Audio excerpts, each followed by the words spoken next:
Alors moi, comme je suis pas journaliste, j'ai écrit mon petit papier. Je vais un peu lire, comme ça, je vais pas m'emmêler les pinceaux. Donc, je suis chanteuse, auteure-compositeur. En ce moment, donc, comme je viens d'avoir une petite fille, j'ai décidé de vivre un peu ici au Maroc. Donc, je vis entre New York et Casablanca. Donc, ça fait 29 ans en fait que je fais ce métier. Et j'ai commencé relativement tard la musique. Auparavant, j'ai fait des études de gestion, mais j'ai toujours eu très très jeune conscience que l'art pouvait être un grand vecteur de paix qui rapproche les gens de cultures, de couches sociales et de traditions différentes. Je rêvais silencieusement de pouvoir un jour promouvoir l'art, d'être en fait derrière les artistes. Donc je suis originaire en fait d'ici, de la région. Je suis née en fait dans la petite ville d'Adouz, Hadar Baourbaïn. Mon père en fait a émigré en France quelques années après le tremblement de terre et nous l'avons suivi avec ma mère qui elle de Mtouga. Shilha. Donc comme vous le savez, la France que j'aime aussi a un passé chargé avec l'Afrique et donc bien sûr le Maroc, ce qui laisse en fait dans la mémoire collective et inconsciente des comportements, des préjugés, des a priori des deux côtés. Je raconte un petit peu ça pour vous expliquer un peu dans quel contexte j'ai grandi. Bref, tout ça pour dire en fait qu'il n'est pas facile d'apporter des idées nouvelles dans un contexte comme celui-ci. Cependant, j'ai eu la chance de rencontrer des gens fantastiques. C'est super parce que dans les deux expériences, c'est toujours en fait les rencontres, ça n'a aucun prix. Donc j'ai pu rencontrer des gens fantastiques tout au long de ma vie et de mes voyages qui m'ont aidé à identifier mes atouts et le potentiel caché que tout être humain possède. Grâce au principe de la cause, et comme dirait Younes, de la cause et des conséquences, j'ai dit de l'effet, mais voilà, chaque personne en fait ne peut pas échapper à cette manifestation en fait de la cause et de l'effet, et qui se manifeste en fait grâce à la détermination, d'abord la décision, la détermination, le travail constant, parfois ça peut être très très long, la persévérance et la remise en question de soi. Dans mon environnement de l'époque, je n'avais aucune éducation musicale et rien qui me poussait et encore moins encourageait à développer une activité artistique. Même si ma mère écoutait beaucoup de musique, aimait chanter, danser, j'étais extrêmement réservée et timide. À un moment donné où je me suis dit que si je voulais travailler avec des artistes, il fallait que je comprenne ce qu'ils pouvaient traverser, ce qu'ils pouvaient vivre, ce qui pouvait se passer dans leur tête, dans leur vie. J'ai aussi lu plusieurs biographies d'artistes et d'autres qui m'ont beaucoup inspirée, beaucoup encouragée. Je me suis donc, j'ai fait moi aussi la kamikaze et je me suis lancé en fait le défi d'apprendre la musique avec pour instrument le chant, pour aussi dépasser mes limites, ma timidité et comprendre ce qu'un artiste pouvait vivre. J'ai voulu expérimenter aussi la théorie donc, de cette fameuse cause-effet avec des objectifs à moyen et long terme. Même si j'étais quelqu'un de très organisé depuis ma petite enfance, c'était quelque chose pour moi, je ne comprenais pas trop en fait, j'arrivais pas à comprendre à quoi ça pouvait servir d'avoir des objectifs à moyen et long terme et quels bénéfices on pouvait en tirer et que ça devienne aussi concret, pas qu'un rêve. Donc pour moi en fait la musique c'était pas du tout une passion, c'était vraiment un challenge et j'avoue que pendant plusieurs années c'était vraiment super difficile. J'ai voulu arrêter à plusieurs reprises. Le plus difficile en fait pendant les premières années c'était de lutter entre ma décision et le fait que cela n'était pas une passion. Ensuite dépasser mes blocages aussi bien physiques que mentaux et l'estime que j'avais de moi-même. Parce que la musique, l'art, c'est aussi toute une révolution en fait de soi-même, de son corps, etc. Et notamment, le chant, c'est obligé de passer par là. Et en plus, c'est un univers aussi très difficile, et surtout pour les filles, pour les femmes. C'est aussi un métier où jamais rien n'est acquis. Donc il faut beaucoup travailler sur la confiance et la sérénité. Mais j'ai quand même continué grâce à ma décision initiale, car j'ai fini par comprendre que la causalité, qui est en fait, qui se manifeste aussi à travers la parole, la pensée et l'action, ces trois choses en fait, on se rend pas forcément compte, mais c'est vraiment, c'est très ça pardonne pas. Donc c'est vraiment très redoutable et quand on a le courage de continuer malgré soi, malgré la société, notre environnement, et celle-ci en fait fonctionne vraiment. C'est comme en fait j'ai eu l'impression à un moment donné, en fait ce qui s'est passé c'est que j'ai décidé d'être une chanteuse sur 20 ans. Et de pouvoir être aussi un pont entre mes deux cultures, puisque j'ai grandi en France aussi, et ma culture marocaine c'est aussi très très important. Et j'avais vraiment envie de... Je savais pas comment, ce que j'allais faire exactement, parce que vraiment, comme je vous disais, j'ai aucune culture musicale, à part ce que j'écoutais à la maison, mais je ne considérais pas ça comme une connaissance. Voilà, donc j'ai quand même été jusqu'au bout. Et donc en fait j'ai compris que le fait de se tenir à une décision comme ça à moyen et long terme, sur de longues années comme ça, c'est comme si en fait on posait des rails de train au moment de notre décision, et qu'ensuite en fait le train peut prendre différentes routes, mais il arrive toujours à destination, qu'on le veuille ou pas. Voilà, il suffit simplement d'arriver à croire chaque jour qu'on peut qu'on peut vraiment réaliser ce qu'on a décidé. Et finalement, du coup, tous ces détours en fait deviennent les plus intéressants, qui nous permettent de grandir et de nous épanouir. Pas forcément le but en lui-même, peut éventuellement même changer durant une expérience ou une autre, mais finalement tout le parcours qu'on a, c'est ça le plus important, c'est ce qui va nous permettre en fait de nous ouvrir, de dépasser nos propres limites. Voilà, et ensuite dès que j'ai pris cette décision, j'ai cherché ce qu'il y avait de possible à faire, comment je pouvais apprendre la musique. Je suis allée donc au conservatoire.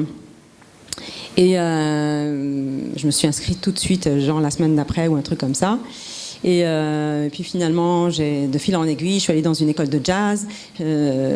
Ensuite, ça m'a pas plu, le conservatoire. J'ai trouvé ça trop rigide et du coup, j'avais l'impression que ça m'enfermait plus que ça me libérait. Et entre-temps, j'ai commencé à jouer de la clarinette. Et mon prof de solfège, en fait, de clarinette, il était musicien de jazz. Et en fait, il m'a ouvert sa maison, il m'a permis en fait d'écouter tout ce qu'il avait. Il a été extrêmement généreux. Moi, j'avais pas d'argent, donc en fait, je me suis amusée à copier en fait toutes les cassettes qu'il y avait. C'est comme ça que j'ai pu faire un peu mon éducation musicale d'abord. Et ensuite, finalement, l'année d'après, j'ai moi-même, parce que je continuais toujours, j'étais au lycée et j'ai continué, j'ai fait des petits jobs pour payer l'année d'après une école de jazz en cachette, parce que ma mère ne voulait pas que j'aille faire ces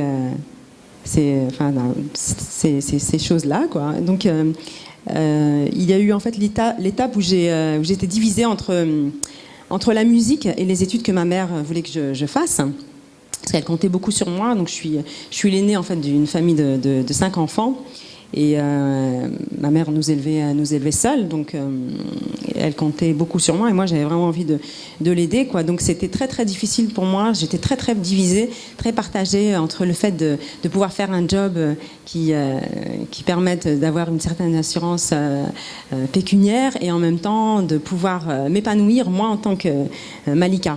Et du coup, en fait, comme j'avais du mal à un moment donné, j'avais du mal à me décider. C'était vraiment difficile. J'ai une amie en fait qui m'a aidé un peu à trancher. Elle a été assez sévère. Elle m'a dit, écoute Malika, il faut que tu termines tes études, puisque de toute façon tu n'arrives pas à décider. Termine, va jusqu'au bout. et tes études au lycée, etc. Et puis tu verras après, quoi. Finalement, pendant 1 an, je me suis consacrée à mes études. J'ai passé mon bac. Et en fait, j'étais tellement dégoûtée en fait, par les efforts que je devais fournir que je me suis dit, bon, après tout, je peux très bien mettre tous ces efforts-là dans la musique. Et finalement, ça m'a aidé en fait à reprendre ma décision. Et donc là, j'ai été dans une école de jazz à plein temps, dans le sud de la France.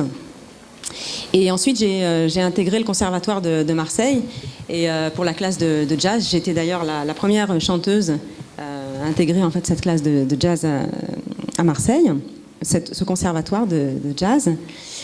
Et donc c'était vraiment une expérience où j'ai aussi pendant de nombreuses années beaucoup pleuré, où je me suis vraiment battue contre moi-même pour pas sombrer dans la déprime et pour ne pas être influencée par mon environnement. Le fait de lire les biographies, ça c'est vraiment primordial parce que en fait souvent on a l'impression qu'on est un peu tout seul à avoir les mêmes soucis, les mêmes problèmes, etc. Et en fait quand on s'intéresse un petit peu à échanger avec les autres, etc., on se rend compte qu'on est tous pareils et qu'il n'y a rien sans rien, qu'il faut vraiment continuer voilà, ces efforts de longue haleine. Et du coup, bon, bref, les choses. Et ce que je voulais dire aussi, un truc très important, parce que c'est vrai qu'on vit dans une société où les choses vont de plus en plus vite. Et je ne veux pas sembler rébarbatif, mais des fois, on a envie de gagner les choses très très rapidement. Et en fait, dans l'art, c'est extrêmement strict. Bien sûr, il y a plein de choses qui sont un peu bling-bling, etc. On peut vraiment être attiré par tout ça. Mais en fait, l'art ou même toute chose, si on n'y passe pas du temps, mais vraiment profondément, à se remettre en question soi-même, etc., c'est quelque chose d'éphémère, qui ne sert à rien, qui vraiment ne sert à rien ni pour soi ni pour les autres. Et donc ensuite, moi j'ai créé la chance, je dis bien créer, parce que c'est comme ça, la chance c'est pas quelque chose, c'est vraiment aussi quelque chose qu'on peut développer soi-même. Donc j'ai créé la chance pour pouvoir avoir cette expérience à New York. Et donc je suis allée la première fois en 96. Moi j'ai jamais été attirée par les États-Unis. Et en fait, à un moment donné, je me suis dit, mais quand même, c'est la Mecque du jazz, il faut quand même que tu ailles voir un peu ce qui se passe. Et en fait, j'ai pu, à partir du moment où j'ai pris cette décision, j'ai pu avoir plein de travail et j'ai mis plein d'argent de côté pour partir pendant 3 mois. Où j'ai pas eu de problème d'argent et de vraiment profiter en fait de cette expérience. Et j'ai pu y retourner après définitivement en 2004. C'était le bon moment pour moi parce que j'ai voulu y aller avant et en fait ça n'a pas marché. Et en 2004, je peux dire que j'étais vraiment prête et mentalement et musicalement parce que c'est une ville, c'est la jungle. C'est vraiment la jungle. C'est une vie fantastique. Et en même temps, c'est très très difficile si on n'est pas mentalement solide et si on n'a pas quelque chose de véritable à proposer. Donc j'ai pu, mon expérience là-bas, j'ai pu vraiment exprimer davantage tout ce que j'avais appris auparavant. Et puis aussi, un point aussi qui est très très important pour moi, et ça j'adore Agadir, cette région pour ça, parce que je trouve que les artistes, en tout cas les musiciens, ils sont très, ils sont très ancrés quand même dans les traditions. Ce que je veux dire par là, c'est que la mémoire de nos ancêtres et des musiciens, pour les musiciens ou dans d'autres domaines, c'est extrêmement important parce que c'est ce qui nous permet en fait de nous-mêmes être bien ancrés quoi, et pas être déstabilisés. Donc pour moi c'était donc à partir de ce moment-là c'était je pense que j'ai bien appris en France tout ce que j'ai pu, et puis ensuite j'ai pu moi-même créer quelque chose qui me ressemblait. Et à ce moment-là, je pense que les gens, du coup, où je dégageais quelque chose qui faisait que les gens étaient prêts à recevoir ce que j'avais à leur offrir. Et cette expérience aussi à New York, ça a été pour moi une grande leçon de réconfort, de voir aussi d'autres artistes de grand talent et aussi des têtes d'affiche d'une très très grande humilité. et qui ne s'arrêtent jamais d'apprendre, qui sont toujours prêts. Moi, au début, pendant les 2 premières années, je jouais dans un restaurant, je jouais ma musique, mais j'ai eu plein de très très grands musiciens qui venaient jouer avec moi parce qu'ils avaient envie d'apprendre les rythmes nord-africains, les rythmes de chez nous. Une fois, c'était rigolo, je jouais avec un très grand batteur et il est venu avec sa Porsche devant le restaurant jouer pour gagner $50. C'est très rigolo. Et donc qu'est-ce que j'ai... On était... Blablabla. Et oui, en fait, quand je suis allée la première fois, en fait, ça aussi, c'est aussi, quand je reparle de créer la chance, la première fois que j'étais à New York, ça a été déterminant. C'est ce qui a vraiment déterminé, en fait, toute mon expérience. J'ai tout de suite, la première semaine, rencontré, en fait, j'ai été invitée à un concert de Big Band, dirigé par un monsieur qui s'appelle Arnie Lawrence, qui a créé en fait le département de jazz de l'université de la New School en fait. Département de jazz de la New School. C'est un saxophoniste qui a joué vraiment avec tout le monde, avec Dizzy Gillespie, Miles Davis.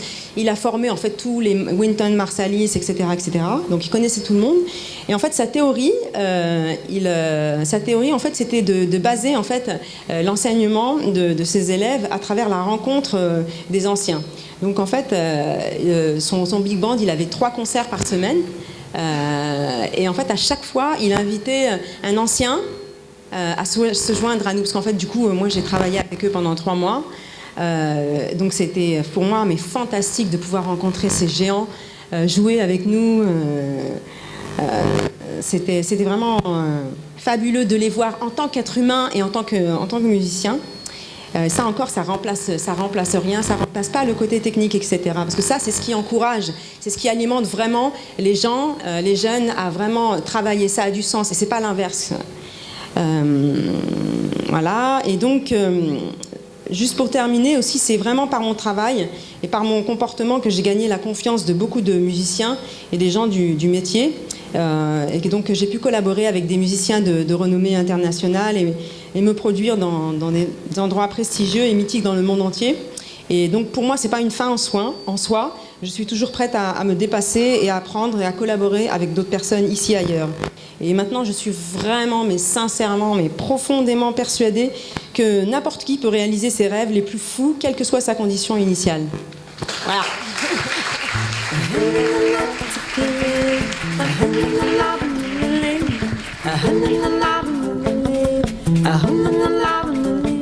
C'est Malika qui chante.